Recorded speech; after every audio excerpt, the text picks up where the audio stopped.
Good morning छात्रों। हम लोग थोड़ा छुट्टियों का उपयोग भी करते हैं। ये ट्रांसफार्मर पेपर आपका सॉरी ट्रांसफार्मर टॉपिक आपका फिजिक्स में भी है और इलेक्ट्रॉनिक्स का, जैसा कि मैं बता रहा हूँ, रेडियो टीवी के छात्रों का पेपर 3 में ट्रांसफार्मर है। तो इससे भी तीन चार नंबर के फिजिक्स में और रेडियो टीवी में तो खैर 8-10 नंबर के क्वेश्चन आते हैं। तो थोड़ा ध्यान से सुनिएगा। मैं 10 मिनट के अंदर ही अपनी बात पूरी करूंगा और क्लास में भी आपको इसको ब्लैक बोर्ड पर जिस तरह से बताया जाता है उस तरह से बताऊंगा। इसको मैं इसलिए बना ले रहा हूँ कि ताकि आप इधर से और उधर से दोनों तरफ से पढ़ लें और किताब ना भी रहे तो टॉपिक आपका हल रहे, आपको मिल जाए और समझ सकें आप। तो ट्रांसफार्मर मतलब ये आप लोगों ने देखा होगा, गांव में भी लगा हुआ है और हर जगह पाया जाता है। ट्रांसफार्मर की ज़रूरत तो बहुत ज़रूरी है। इसका काम ही देखिए क्या होता है। मेन रूप से अगर 2 लाइन में कहें तो ये वोल्टेज को बढ़ाता और घटाता है। तो जैसे कहीं बिजली बन रही है, वहाँ से 11 वोल्ट आई तो उसको 132 वोल्ट करके सब स्टेशन पे दे दिया गया। सब स्टेशन से फिर उसको 440 स्टेप डाउन किया गया। स्टेप डाउन करके फिर आपके गांव को वाले ट्रांसफार्मर को दे दिया गया। फिर वो स्टेप डाउन करके उसको आपको घर में 220 वोल्ट दे दिया। तो यही ट्रांसफार्मर का काम है और इससे जो है बिजली की बचत भी होती है। बचत इन द सेंस की छोटे छोटे दूरी पर इससे आप कर सकते हैं। बहुत अच्छी चीज़, ट्रांसफार्मर के बारे में सबको जानना चाहिए। इसका देखिए हिंदी में नाम परिणामित्र है। परिणामित्र जैसा कि आपको लिखा हुआ दिख रहा होगा।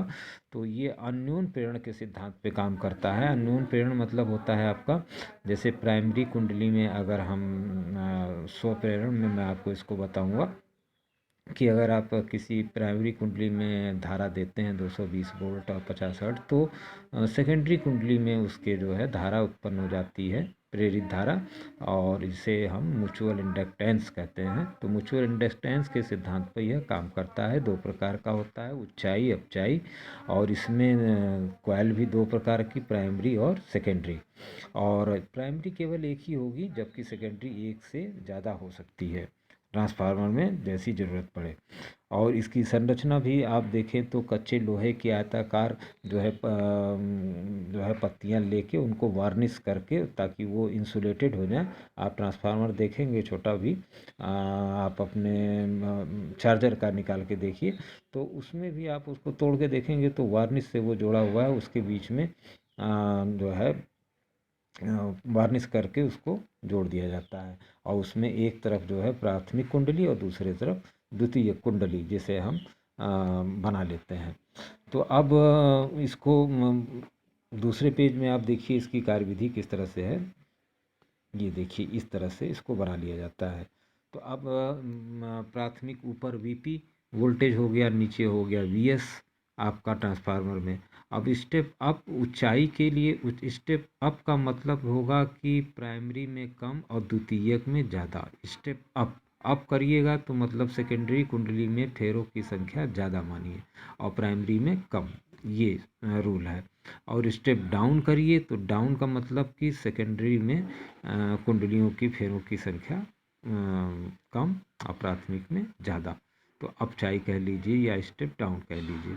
तो ये आपका ट्रांसफार्मर की संरचना है। इसमें आप इस तरह से इसको दिखा सकते हैं, प्राथमिक और द्वितीय कुंडली, और कुंडली लपेटी हुई है और इसमें आपको एसी मेंस देते हैं। तो इधर जो है स्टेप डाउन करके जैसा आप चाहें वैसा आप ट्रांसफार्मर यूज़ कर सकते हैं। और फार्मूला भी इसका बहुत अच्छा है, V S upon V P, याद रखिएगा इस पर सवाल आता है, और E S upon E P और N S upon N P. I में भी I P upon I S, ये चारों बराबर होते हैं। मतलब 4 में 2-3 चीज़ें दी रहेंगी और एक चीज़ आपसे पूछ लेगा। तो एक तरह से ये बनता है आपका द्वितीयक में शक्ति। देखिए नीचे, द्वितीयक में शक्ति बराबर प्राइमरी में शक्ति। इस तरह से आपको ये ट्रांसफार्मर।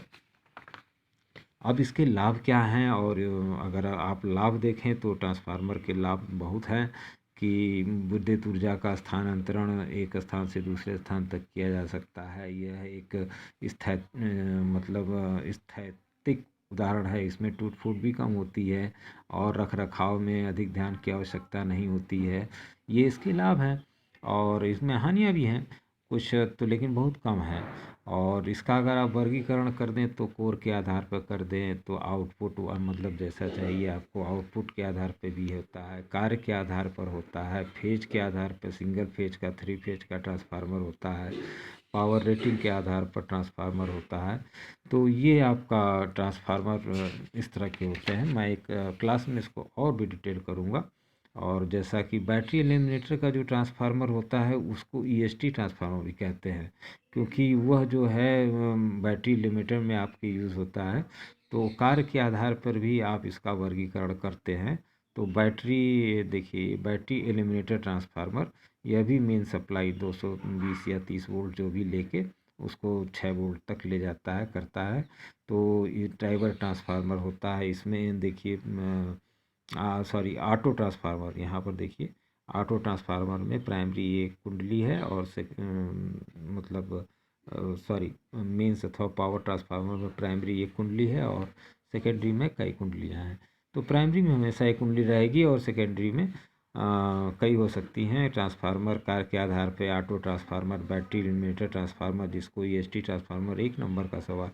ड्राइवर ट्रांसफार्मर का जो है मैचिंग ट्रांसफार्मर जिसे कहते हैं, और ये इम्पीडेंस को मैच कराता है।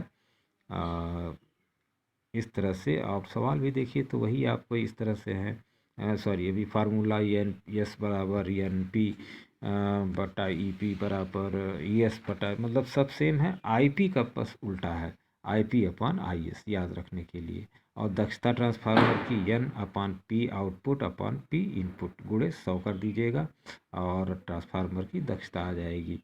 और दूसरा इसमें हानि अगर आपसे पूछता है ट्रांसफार्मर में हानि 2-4 बता दीजिए, तो ईडी करंट की हानि होती है और कोर में जो है विद्युत वाहक बल के कारण करंट पैदा हो जाती है जिसे हम ईडी करंट कहते हैं, जो ट्रांसफार्मर के कोर रहते हैं।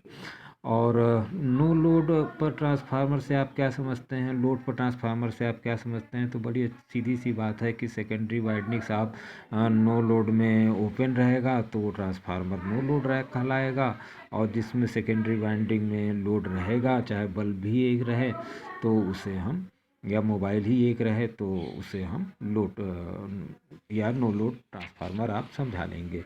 और ट्रांसफार्मर में हानियाँ देखिए, आईडी करंट था ही, कॉपर लॉस भी होता है क्योंकि कॉपर के वायर होते हैं तो उसमें भी कुछ लॉस होगा। और इस तरह से आपका लॉस हो गया ट्रांसफार्मर का। आंकिक उदाहरण अगर आप देखना चाहें तो ट्रांसफार्मर में आंकिक उदाहरण देख लिए, वही है आपका टर्न रेशियो ई एस अपान ई पी को कहते हैं। टर्न रेशियो ई एस अपान ई पी को कहते हैं। तो अगर वोल्टेज आपको ज्ञात है तो वो आप रख के निकाल लेंगे। सेकेंडरी करंट आपको दिया हुआ है और E S upon E P बराबर I S upon I P, वही 3 फार्मूले वही जो आपको हमने दिए हैं उन्हीं का दिया रहेगा, उसको आप तिर्यक गुणा करके निकाल सकते हैं। ये फिजिक्स के छात्र भी आसानी से कर लेंगे और इलेक्ट्रॉनिक्स के छात्र भी आसानी से कर लेंगे।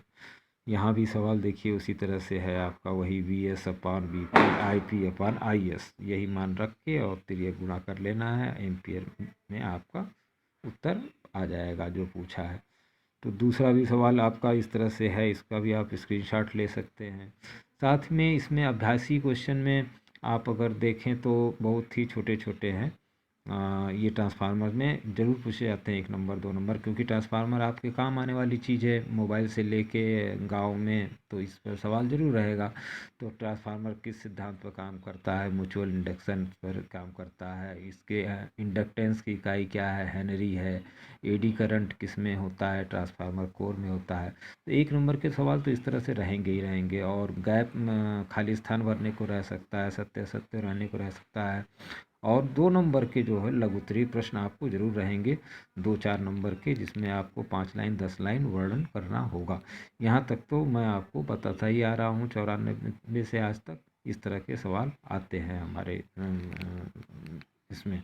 और फिजिक्स के लिए भी इसी तरह से क्वेश्चंस आएंगे। तो दोनों छात्र इसको, फिजिक्स और इलेक्ट्रॉनिक्स के छात्र इसको इसका अध्ययन करें। और ये आज 2 ही चैप्टर काफ़ी है आपका। ट्रांसफार्मर आपको समझ में आ जाए और क्लास में इस ट्रांसफार्मर को मैं आपको दिखा भी दूंगा, क्योंकि मोबाइल चार्जर में तो रहता ही है, और उसकी चेकिंग करना भी बता दूंगा कि कैसे हम चेक करेंगे कि ट्रांसफार्मर सही है या ख़राब है। मेनी मेनी थैंक्स छात्रों, लेकिन वीडियो को आप देख के समझ के तभी आएँ ताकि क्वेश्चन आप पूछ सकें। Many many thanks again.